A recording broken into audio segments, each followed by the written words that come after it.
Welcome back. It is time for the Word on Wall Street. Top investors watching your money. Joining me right now, Michael Lee strategy founder, Michael Lee, and Payne Capital Management president, Ryan Payne. Gentlemen, always a pleasure.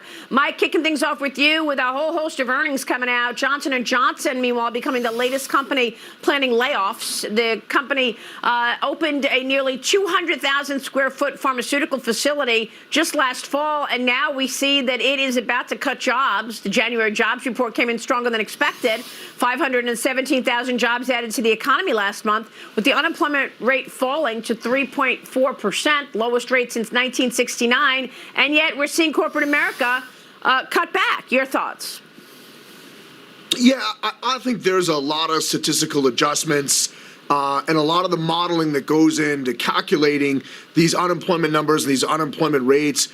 Since COVID, it's hard to compare to pre-COVID. I think the BLS, I don't see how these numbers are humanly possible given what we've seen and all the other leading indicators. So when you look at manufacturing, when you look at housing, those numbers are spelling devastating recession. Last year was the worst year in housing collapse we've had since 2008. And then a lot of the manufacturing data and global PMIs are looking much like they did during 2008, 2009, as well as March and April of 2020. So to see this many jobs added leads me to believe that the statistical adjustments that occur every year in January give us a little bit of a misleading number. And so I just don't see how it's possible if you have 1 million people entering the labor force. We had 154 million and change full-time workers in December 2019, and right now we're at 155 million and change.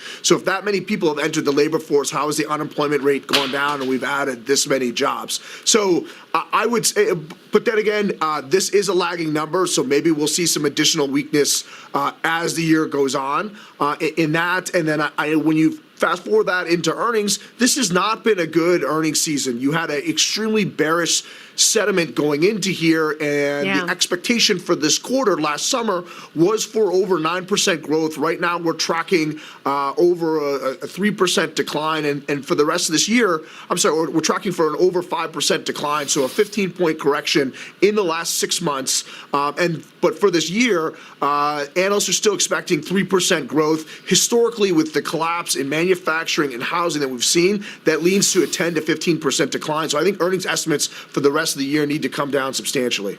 Yeah, I mean, look, Ryan, I understand that it's hard